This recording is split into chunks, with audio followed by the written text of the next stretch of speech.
అహ్మదాబాద్ లో జరిగినటువంటి విమాన ప్రయాణంలో సుమారు 265 మంది మరి మృత్యువాత పడడం అనేటువంటిది విషాదకరమైన విషయం. మరి వారి కుటుంబాలకి మా ప్రగాఢ సానుభూతిని వైఎస్ఆర్ కాంగ్రెస్ పార్టీ అంబేద్కర్ కోనసీమ జిల్లా నుంచి వ్యక్తపరుస్తూ, మరి ఏదైతే మొన్న ఈ రాష్ట్రంలో ప్రతిపక్షంగా ప్రజల పక్షాన నాయకుడిగా జగన్మోహన్ రెడ్డి గారు ప్రభుత్వం యొక్క నిరంకుశ వైఖరికి నిరసనగా వెన్నుపోటు దినోత్సవం కార్యక్రమాన్ని చక్కగా ఈ రాష్ట్రంలో మరి ప్రజల పక్షాన్ని నిలబడి చేసి ఈ యొక్క ప్రభుత్వం యొక్క మెళ్ళ వంచి ఇవాళ నారా చంద్రబాబు నాయుడు గారి చేతే ఈ యొక్క తల్లికి వందనం కార్యక్రమాన్ని పాక్షికంగా అమలు చేయడం అనేటువంటిది ఇవాళ వైఎస్ఆర్ కాంగ్రెస్ పార్టీ యొక్క తొలి విజయంగా ఈ సందర్భంగా మీ అందరికీ మనవి చేస్తూ ఉన్నా.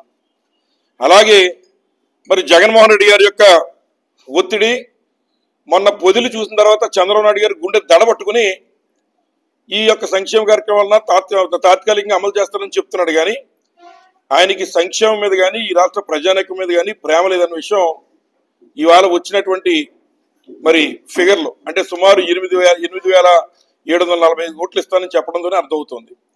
కేవలం తల్లికి వందన కూడా పాక్షికంగానే ఆయన అమలు చేస్తున్నారని మేము భావిస్తున్నాం. ముఖ్యంగా మరి ఇవాళ ఇంకో దురదృష్టకరమైన విషయం ఏంటంటే అందులో సర్పంచులు ఎవరైతే ఉన్నారో ఈ రాష్ట్రంలో పాపం సర్పంచులు కూడా అన్ని తరగతులకు సంబంధించిన సర్పంచులు ఉన్నారు. సర్పంచులకి తల్లికి వందనం నుంచి మరి వాళ్ళని తొలగించడం అనేటువంటిది మేము వైఎస్ఆర్ కాంగ్రెస్ పార్టీ నుంచి తీవ్రంగా ఖండిస్తున్నాం. వారు కూడా ప్రజాసేవలో అనునిత్యం కష్టపడి పనిచేస్తున్నారు. ఈ రాష్ట్రంలో ఉన్న సర్పంచులు వారికి తల్లికి వందనం లేకుండా మరి వారిని తీసేస్తామని చెప్పడం చంద్రబాబు నాయుడు గారి యొక్క వైఖరి తెలుస్తుందని చెప్పి సందర్భంగా మీకు మనవి చేస్తూ ఉన్నా.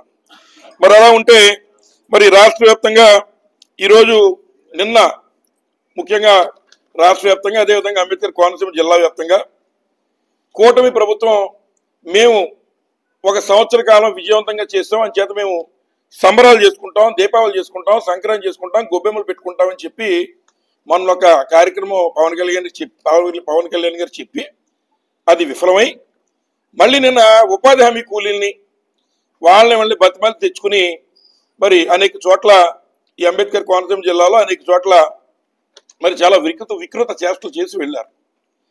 నేను వారందరినీ అడుగుతున్నా, ఏదైతే మీ ఉన్నటువంటి నారా చంద్రబాబు నాయుడు గారు గతంలో చెప్పిన విధంగా ఏదైతే జగన్మోహన్ రెడ్డి గారు ఇచ్చేటువంటి సంక్షేమ కార్యక్రమాలన్నీ మేము అమలు చేస్తూ సూపర్ 6 కూడా మేము అమలు చేస్తామని చెప్పాడు.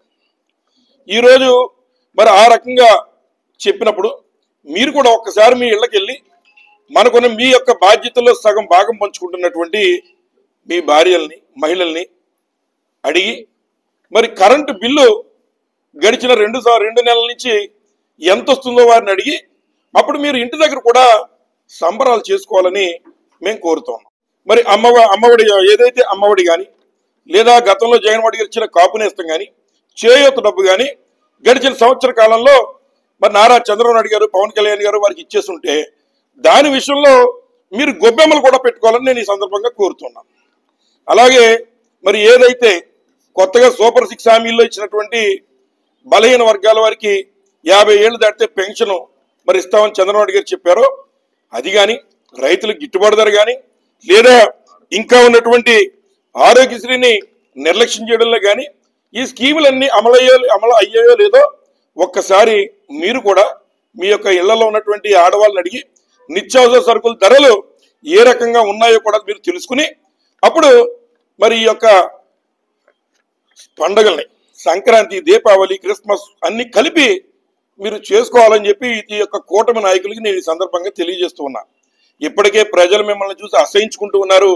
ఈ రాష్ట్రంలో ఏదైతే ఒక్క కూటమి నాయకులు ముఖ్యంగా మన నియోజకవర్గంలో అయితే మరి ఎవరైతే బండారు బ్రదర్స్ ఇద్దరికి మరి తమ్ముడే ప్యాకెట్ అని చందంగా నియోజకవర్గాన్ని 2 వైపుల నుంచి 2 పార్టీల పేర్లు చెప్పి అలాగే చెట్టు పేరు చెప్పి కాయలు అమ్మేసుకునే వాళ్ళు ఒకటైతే సినిమా ఆర్టిస్ట్ పేరు చెప్పి మరి అమ్మేసుకునే వాళ్ళు ఒకళ్ళు. ఈ రకంగా నియోజకవర్గాన్ని 2 వైపులా పట్టుకుని అవినీతిమయం చేస్తూ ప్రతి దాంట్లో కమిషన్లు దండుకుంటూ ఈ రోజున కొత్తపేట నియోజకవర్గాన్ని అవినీతిమయం చేస్తున్నారు వీరిద్దరు అని చెప్పి సందర్భంగా మరి నేను తెలియజేస్తూ ఉన్నా. మరి వారు నేను ఏదో మాట్లాడుతూ వేరే విషయం కూడా చెప్పారు. అదేంటంటే ఏదో కమల్ హాసన్ గారు వచ్చారు అలా చెప్పారు ఎలా చెప్పారని. తప్పు లేదు, మేము కమల్ హాసన్ అయితే తప్పనిసరిగా మీరు బ్రహ్మానందం ఆలియా అని అడుగుతున్నా. మరి ముఖ్యంగా మరి ఎవరైతే ఈ బ్రహ్మానందం ఆలీ గారు చెప్తున్న విషయాలు నా పేరు కానీ జగన్మోహన్ రెడ్డి గారి పేరు కానీ Guinness book of world record లో ఎక్కించే విధంగా అవినీతి చేశారని మరి ఈ నియోజకవర్గ శాసనసభ్యుడు బండారు సత్యానందరావు గారు చెప్తున్నారు. మరి వారు చెప్పిన దాన్ని నేను గౌరవిస్తున్నా. మా గురించి ఎవరు చెప్పుకుంటారు? మేము అధికారంలో లేవు, ఇప్పుడు మేము మా మీద రికార్డుల్లో ఎక్కించడానికి. కానీ నేను అడుగుతున్నా బండారు సత్యానందరావు గారిని, ఏదైతే ఈ యొక్క దేశంలోనే ప్రపంచంలోనే 7 వింతలు ఉన్నాయి, అందులో ఈజిప్ట్ పిరమిడ్లు మరి ప్రపంచంలో ఉన్నటువంటి 7 వింతలో వింత. దాన్ని దాటి కొత్తపేటలో ఇసుక అవినీతి మేటలు దాన్ని మించి నువ్వు వేసావు కదా, నీ పేరు గిన్నిస్ బుక్ లో ఎక్కించాలా లేకపోతే ఎక్కడ ఎక్కించాలి? కొత్తపేట నియోజకవర్గాన్ని అవినీతిలో నెంబర్ 1 చేసిన నీ పేరు ఎక్కడ ఎక్కించాలో మీరు ఒకసారి మాట్లాడి చెప్పాలని ఈ సందర్భంగా వారికి నేను విన్నవిస్తూ ఉన్నా. మరి అలాగే ఏదైతే ఈ రాష్ట్రంలో మరి ముఖ్యంగా ఉన్నటువంటి రైతు సోదరులు వారికి గిట్టుబాటు ధర ఇవ్వడంలో ఈ ప్రభుత్వం పూర్తిగా విఫలమైంది. పూర్తిగా వారికి మేము ఏదైతే ధాన్యం కొనుగోలు చేసేసామని మాట చెప్తున్నారు. వారికి ఈ రోజు కూడా అంబేద్కర్ కోనసీమ జిల్లాలో పూర్తిగా మరి ధాన్యం కొనడంలో ఘోరంగా వైఫల్యం చెందారు. అలాగే ఏదైతే మరి కొన్నటువంటి కాలువలు కానీ లేదా ఉన్నటువంటి కెనాల్ క్లోజర్ వర్క్స్ చేయడంలో పూర్తిగా రైతుకి మరి ఎదురు దెబ్బ తగిలిందని చెప్పి సందర్భంగా మనవి చేస్తూ ఉన్నా. ఏదైతే మంత్రివర్యులు ఉన్నారు, ఉభయ గోదావరి జిల్లా నుంచి మంత్రి ఇచ్చారు, ఇరిగేషన్ మంత్రి, మరి ఆయన ఏం చేస్తున్నారో తెలియదు. మరి వాస్తవంగా 450 కోట్లు నేను తెచ్చేస్తానని చెప్పి రాజమండ్రిలో మీటింగ్ పెట్టి అక్కడ మరి ఆయన వచ్చి వెంటనే ప్రగల్భాలు పలికి వెళ్ళారు. మరి ఈ రోజుకి ఆ రకంగా ఆయన ఈ 2 జిల్లాల్లో ఏదైతే మురుగు కాలువలు తవ్వేటువంటి కార్యక్రమం ఏదో 1-2 మేం తెచ్చినప్పుడు ఎస్టిమేట్లు పంపించిన తప్ప మిగిలిన ఎక్కడ కూడా మరి ఎక్కడ వేసిన గొంగలి అక్కడే అన్న చందంగా ఈ ప్రభుత్వంలో ఉందని ఈ సందర్భంగా తెలియజేస్తూ ఉన్నా. ముఖ్యంగా రైతులకి గతంలో ఇవ్వాల్సిన 20,000 రూపాయలు నారా చంద్రబాబు నాయుడు గారు ₹1 వారికి ఇవ్వలేదు. పాపం రైతులు మళ్ళీ కష్టపడి నాట్లు వేసుకునేటువంటి సమయం, ఇప్పుడు కూడా ఆ డబ్బు ఇవ్వకుండా మరి రైతు వెన్ను విరిచే కార్యక్రమం ఈ నారా చంద్రబాబు నాయుడు గారు చేస్తున్నారని చెప్పి ఈ సందర్భంగా మీ అందరికీ మనవి చేస్తూ ఉన్నా. కాబట్టి మరి ఏదైతే నిన్న వచ్చిన కార్యకర్తలు ఎవరైతే ఈ యొక్క నియోజకవర్గంలో బండారు బ్రదర్స్ చేస్తున్న అవినీతి గురించి మళ్ళీ మాట్లాడితే, మరి ఏదైతే ఈ నియోజకవర్గంలో నేను అడుగుతున్నా, బండారు సత్యానందరావు గారి గతంలో సారా సత్యానందరావు గారు అని చెప్పి కూడా ఈయన పేరుంది. అట్లాంటి ఆయన ఈరోజు ఎవరైతే మరి గతంలో ప్రభుత్వ పాలసీ ప్రకారం 2 లక్షలు పెట్టి ఒక షాపుకి టెండర్ వేయాల్సిన పరిస్థితి ఉంటే పాపం ప్రజలందరూ 1000 కోట్లు ఆ రకంగా కట్టి ఈ యొక్క పరిస్థితుల్లో కుటుంబం గడవట్లేదు, ఒక షాపు తగిలితే అన్న వ్యాపారం చేసుకొచ్చేమో అని చెప్పి ఎంతో మంది డబ్బులు కట్టారు. కొత్తపేట నియోజకవర్గంలో కూడా చాలా మంది అమాయకులు ఆ రకంగా పాపం కట్టారు. కట్టిన తర్వాత వారికి వచ్చిన షాపుల్లో నాకు బండారు ట్యాక్స్ ఇవ్వాలి, నాకు 50% వాటా ఇవ్వాలి అని చెప్పుకుని ఆ వాటాని లాగేసుకుని ఇవాళ మరి బండారు ట్యాక్స్ అనేటువంటి విధంగా బెల్ట్ షాపుల్లో ₹15 ఎక్సెస్ చేసి ఈ రోజు కొత్తపేట నియోజకవర్గ ప్రజల యొక్క రక్తాన్ని మీరు పీల్చేయడం వాస్తవం కాదని అడుగుతున్నా. మీరన్నటువంటి దేవస్థానమే వాడపల్లి దేవస్థానానికి వచ్చి అక్కడ మీరు ప్రమాణం చేస్తారా, ఈ యొక్క వ్యాపారంతో నాకు సంబంధం లేదు, ఇక్కడ ఉన్న బెల్ట్ షాపులతో నాకు సంబంధం లేదని చెప్పి ఈ సందర్భంగా ఎవరైతే మరి బ్రహ్మానందం గారు ఆలీ గారు ఉన్నారో వారిరుకి ఒక ఛాలెంజ్ విసురుతూ ఉన్నా. ఎవరు కమలాసనం, ఎవరు బ్రహ్మానందం, ఎవరు మరి ఆలీ అనేటువంటి విషయం మరి వాడపల్లి దేవస్థానం మరి సమక్షంలో తేలుద్దామా అని చెప్పి సందర్భంగా నేను అడుగుతున్న వారిని. అలాగే మరి వాడపల్లి గురించి మాట్లాడినా పేపర్లో పుంకాలుగా వస్తున్నాయి. ఉన్నటువంటి అధికారుల దగ్గర కూడా విపరీతమైన లంచాలు వసూలు చేస్తూ వాడపల్లి ఈవో పోస్ట్ కూడా మరి తమరు ఏ రకంగా 50 లక్షల రూపాయలు వసూలు చేశారని పుంకాలుగా పేపర్లో వస్తున్నాయో ప్రజలందరూ చూస్తూ ఉన్నారు. కాబట్టి చిల్లజగ్గిరెడ్డి యొక్క సంస్కారం అనేటువంటి మాట బండారు సత్యానందరావు గారు గతంలో మాట్లాడారు. ముందు చంద్రబాబు నాయుడు గారు ఒకళ్ళ ఇంటి పేరు మీద మాట్లాడి అతను లైన్ తప్పిన తర్వాతే చిల్లజగ్గిరెడ్డి అనేటువంటి వాడు మాట్లాడాడు. ఎవరు సోమసుందర్ రెడ్డి కొడుకు ఉండే సంస్కారం ఏంటో, ఎవరికి ఉండే సంస్కారం ఏంటో కొత్తపేట నియోజకవర్గంలో ప్రజలందరికీ తెలుసు.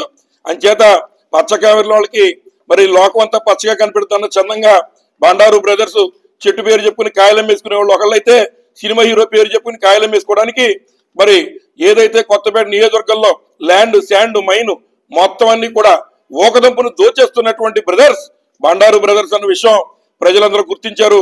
నిన్న వచ్చిన మీ కార్యకర్తలే మన కొమరాలంకలో చెప్తున్నాడు, వీళ్ళు దోచేస్తున్నారు, మా పార్టీలోనే ఎలా జరుగుతుందని చెప్పి మీ కార్యకర్తలే ఈ రోజు చెప్తున్నా, నేను అన్నట్లా మీ కార్యకర్తలే ఇచ్చినటువంటివి కూడా ఉన్నాయి. అలాగే ఈరోజు ప్రపంచవ్యాప్తంగా ముఖ్యంగా దేశవ్యాప్తంగా అత్యంత అవినీతి పరుల్లో మరి మొదటి లోకేష్ వస్తే, రెండో పేరు మన కొత్తపేట నియోజకవర్గం Guinness record holder Bandaru Satyananda Rao గారు.